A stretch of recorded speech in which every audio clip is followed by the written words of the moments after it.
नमस्कार मेरे प्यारे साथियों, आप सभी का स्वागत है।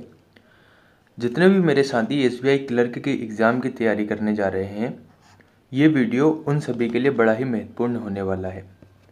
प्यारे साथियों, आज से हम शुरू करने वाले हैं एसबीआई क्लर्क को लेकर स्ट्रेटजी रिलेटेड एक वीडियो मैं आपको लिए बना रहा हूँ, जिसमें हम बात करेंगे स्ट्रेटजी क्या होनी चाहिए एसबीआई क्लर्क के लिए।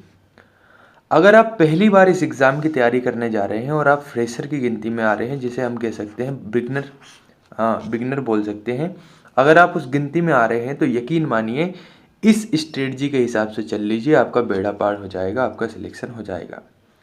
अभी तक मैंने कुछ टारगेट बेस्ड स्टडी के बारे में बात की थी। बहुत बार मैं टारगेट बेस्ड स्टडी लाया था, जिसमें मैं डे 1 है ना, डे 1 डे 2 इस टाइप से मैंने लगभग 15 से 16 वीडियो बनाए।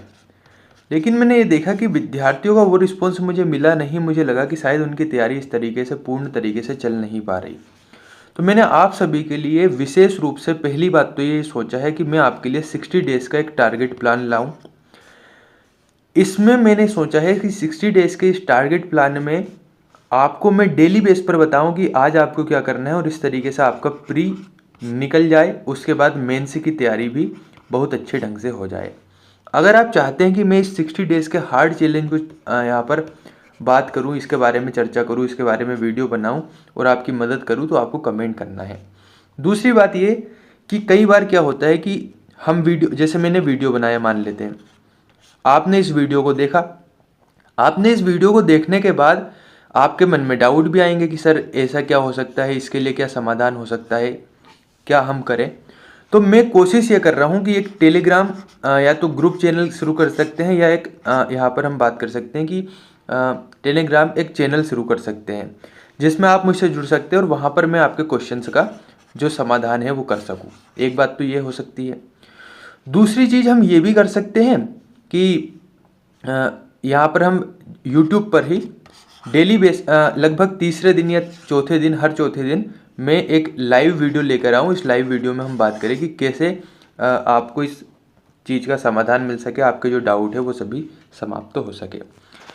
तो अभी तक की मेरी बात का अगर मैं निष्कर्ष निकालूँ तो वो केवल इतना है कि मैं चाह रहा हूँ कि आपके लिए एक सीरीज़ लेकर आऊँ लगभग 60 डेज़ की, जिसमें हम एसबीआई क्लर्क के बारे में अच्छे से जानें कि कैसे इसका प्रीलिम्स निकालना है, कैसे मेंस तक पहुंचना है और इस मेंस के एग्ज़ाम को भी क्वालिफाई करना है। दूसरी बात यह कि आपसे इंटरेक्ट नहीं हो पाता, तो आपके क्वेश्चन से जो आपके डाउट है इनका समाधान क्या है, तो इसके लिए हम यूट्यूब पर लाइव सेशन करें, जिसमें मैं आपके एक एक डाउट ले सकूं और उसका एक टाइम फिक्स कर लेंगे, ताकि हमारी बात अच्छे से हो सके और ये हर तीसरे या चौथे दिन पर हो, ताकि आपके डाउट का मैं सही से जवाब दे पाऊँ। क्योंकि मैं इतने सारे कमेंट रहते हैं, उन कमेंट का जवाब नहीं दे पाता, तो कहीं ना कहीं इससे सभी का फ़ायदा ही होने वाला है। तो आज का मोटिव क्या है? आज का मोटिव सिंपल सा है, बात करेंगे स्ट्रेटजी रिलेटेड कि हमारी स्ट्रेटजी क्या होने वाली है। देखिए, थोड़ा सा वीडियो लेंथी हो सकता है, इसके बारे में मैं माफ़ी चाहूँगा, लेकिन अगर आपने इस स्टडी को अच्छे से फॉलो कर लिया, इस स्ट्रेटजी को सही से फॉलो किया, इस रूटीन को फॉलो कर लिया, तो यकीन मानिए कि आपका सिलेक्शन निश्चित है। तो सबसे पहली बात तो ये कि आप सभी जानते हैं कि आपके इसमें सिलेबस में जो एसबीआई क्लर्क के प्रीलिम्स में आना है, उसमें 3 सब्जेक्ट आएंगे, क्वांट, इसके साथ ही रीजनिंग के बाद हम बात कर सकते हैं इंग्लिश। ठीक है, बस ध्यान से मेरी बात को अच्छे से सुन लीजिएगा। अगर आप फ्रेशर है, बिगिनर है, सारे डाउट क्लियर करने वाला हूँ। पहली बात, अब इस वीडियो को मैं शुरू करने से पहले कुछ रूल्स आपके बारे में बात कर सकता हूँ, है ना। फिर बाद में ऐसा नहीं होना चाहिए कि सर आपने रूल्स के बारे में बताया नहीं। पहली बात तो ये, आपके मन में जितने भी शंकाएँ हैं, जितने भी डाउट है, पहले तो इन डाउट को क्लियर कर लीजिए मन से ही।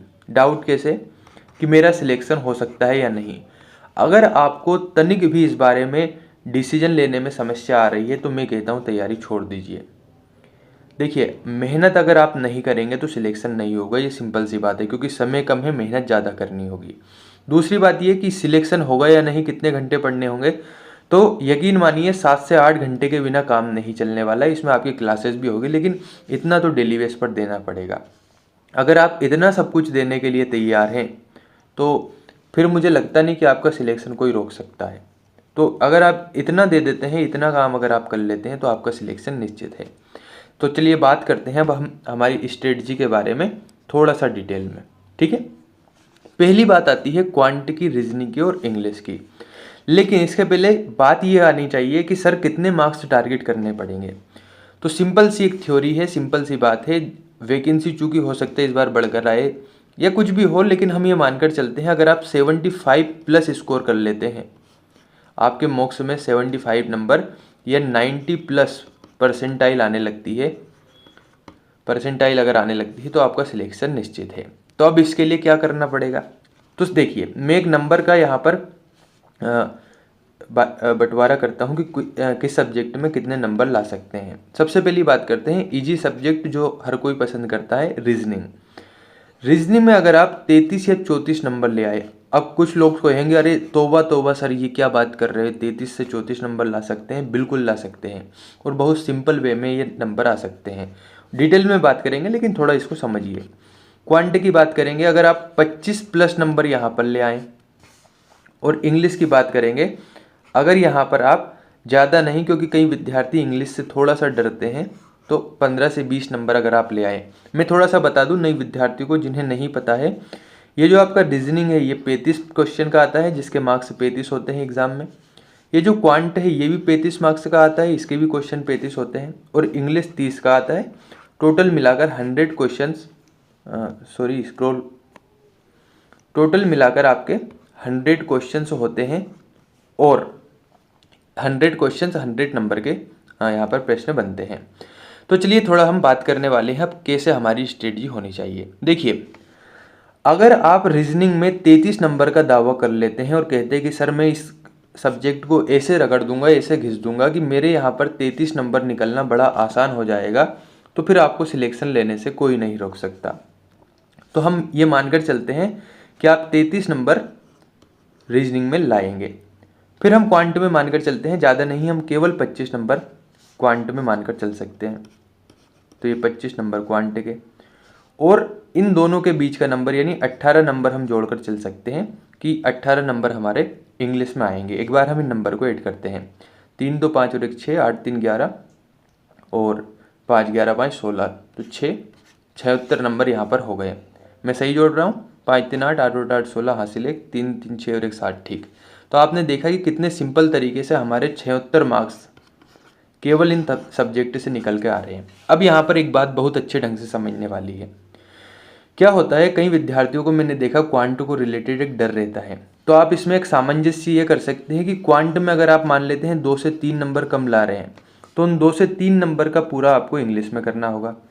अगर आपको लगता है कि सर इंग्लिश में मेरा बिल्कुल बेड़ा गर्क है, तो आप यहाँ पर 3 नंबर के आसपास बढ़ा लीजिए। तो आपका पहला सिंपल वे तो ये होना चाहिए कि हमें क्वांट में 25 प्लस टारगेट करना है, रीजनिंग में हमें 33 लाना पड़ेगा। और रीजनिंग में यकीन मानिए सिंपल है, मैं आपको कुछ क्वेश्चंस कराऊंगा, आपको लगेगा सिंपल है। अब बात ये आती है कि सर मेन स्ट्रेटजी क्या होनी चाहिए। तो देखिए बड़ा सिंपल रहेगा।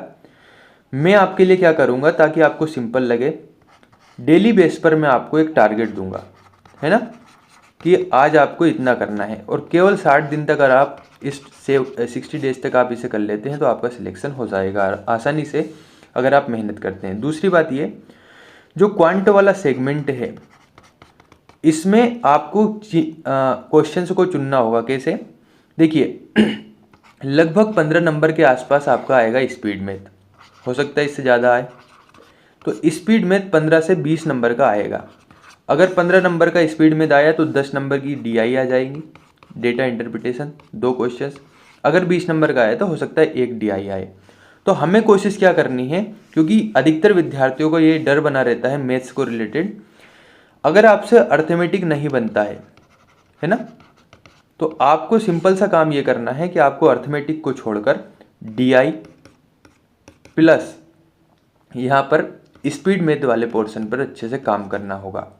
इसके लिए आपको क्या करना होगा, डेली बेस पर आपका एक सिंपल सा काम ये रहेगा कि आपको 20 तक स्क्वायर,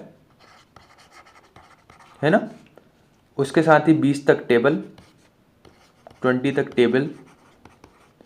इसके बाद अगर मैं बात करूं तो 15 तक क्यूब,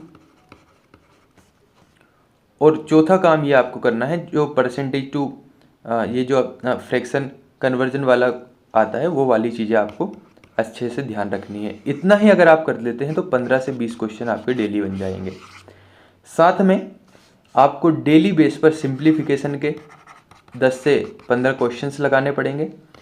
नंबर सीरीज के, wrong number series, missing number series के 10 से 15 क्वेश्चंस लगाने पड़ेंगे। क्वाड्रेटिक इक्वेशन की बात करें तो 10 क्वेश्चन तो इसके भी लगाने ही पड़ेंगे। तो ये आपका कोठा पूरा करेगा, ये आपकी चीज़ें कंप्लीट करेगा 10 से 15 मार्क्स या 20 मार्क्स, ठीक है। और डीआई आपको डेली बेस पर 3-4 लगानी पड़ेगी। अब आपको घबराना नहीं है, ये चीज़ें आसानी से कंप्लीट होगी, बस आपको सुनते जाना है। मैं जब टारगेट दूंगा तो बताऊंगा कहाँ से क्या चीज़ें करनी है। दूसरी बात आने वाली है रीजनिंग को लेकर। रीजनिंग के बारे में बात करते हैं। तो रीजनिंग में अगर मैं बात करूं तो आपका लगभग 20 से 25 मार्क्स क्या आएगी, पजल कहें, सीटिंग अरेंजमेंट कहें, ये सब चीज़ें आपकी यहाँ से आने वाली है। इसके बाद ही अगर मैं बात करूं, शेष जो नंबर है 10 से 15 मार्क्स का, इसमें आने वाला है मिसलेनियस, जिसमें श्लोक से आपसे पूछा ही जाएगा, इनइक्वलिटी आपसे पूछी ही जाएगी, और कभी आप देखेंगे जो डायरेक्शन डिस्टेंस है वो वाले प्रश्न यहाँ पर देखने को मिलेंगे। उसके बारे में हम डिटेल में बात करेंगे। और इंग्लिश में आपको सबसे ज़्यादा फोकस करना है रीडिंग वाले सेगमेंट में। कई विद्यार्थी क्या करते हैं, रीडिंग वाला जो सेगमेंट होता है उसे छोड़ते हैं। आपको आरसीएस पर फोकस करना है, सेंटेंस रीअरेंजमेंट है ना, इस पर अच्छे से काम करना है। आपको क्लोज टेस्ट पर काम करना है, साथ ही एरर डिटेक्शन पर आपको काम करना है, यानी ग्रामर भी थोड़ी बहुत आनी चाहिए। लोग क्या गलती करते हैं, ग्रामर को अच्छे से नहीं करते, ग्रामर के क्वेश्चन नहीं करते। लेकिन आप समझिए अगर 5 मार्क्स की भी ग्रामर आ रही तो ये फ्री के नंबर है जब आप ग्रामर को अच्छे से करते हैं। यही सिंपल स्ट्रेटजी रखना है। और हम बात करेंगे हार्ड चैलेंज के बारे में डे 1 से लेकर। धन्यवाद।